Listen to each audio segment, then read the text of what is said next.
भारतीय शिक्षा बोर्ड जो मॉडल कॉम्पिटेंसीज है उसमें भी बच्चों को चाहेगा कि वो वैश्विक क्षितिज पर नेतृत्व की स्थिति में हो। लेकिन नेतृत्व कैसे होगा? कॉम्पिटेंट तो हमारे लोग अभी भी हैं।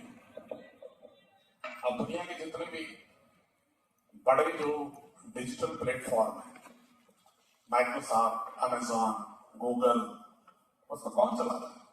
टेस्ला, उसको कौन चला रहा है? आप अभी एलन मस्क साहब का स्टेटमेंट देखे होंगे, जब ट्रंप साहब जो है H1 वीजा की बात कर रहे थे, निरस्त करने की बात कर रहे थे, तो एलन मस्क का एक आर्टिकल आता है उसी के दूसरे न्यूयॉर्क टाइम्स, और उन्होंने कहा, लिखा उन्होंने कि जितने भी अमेरिका की ग्लोबल टेक कंपनियां हैं जिनके माध्यम से अमेरिका आज अपने डेटा पर कंट्रोल किए हुए है पूरी दुनिया पर और वर्चस्व की बात करता है, उसको संचालन करने वाले इंजीनियर, सॉफ्टवेयर साइंटिस्ट 70% भारत के हैं। ये एलन मस्क साहब स्वीकारोक्ति करते हैं और कहते हैं कि उनका वीजा अगर निरस्त होता है तो ये कंपनियां तो अनाथ हो जाएंगी। इसलिए आपको इस पर विचार करना होगा। लेटर उन्होंने दिया न्यूयॉर्क टाइम्स एडिटोरियल। तो हम योग्य तो हैं, दक्षताओं की तो कमी नहीं है।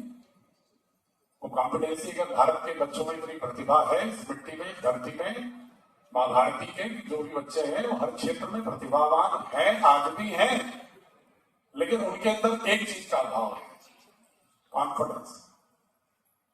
वो नौकर तो अच्छे हो सकते हैं लेकिन नेतृत्व नहीं कर सकते। कंपनी में सीईओ हो जाएंगे, एलन मस्क होने का साहस नहीं कर पाएंगे।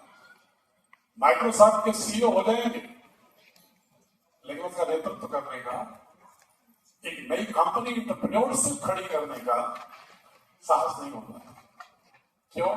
क्योंकि हमें 1835 एक्ट के बाद शिक्षा व्यवस्था को इसी तरह डिजाइन किया गया कि ये नौकर तैयार करना है।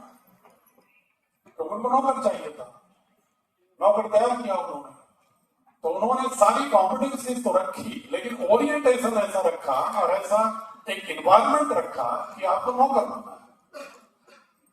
आपको कॉन्फिडेंस तो नहीं होना चाहिए you can lead the country, you can lead the editorial, you can lead the growth. No, you just follow the instructions.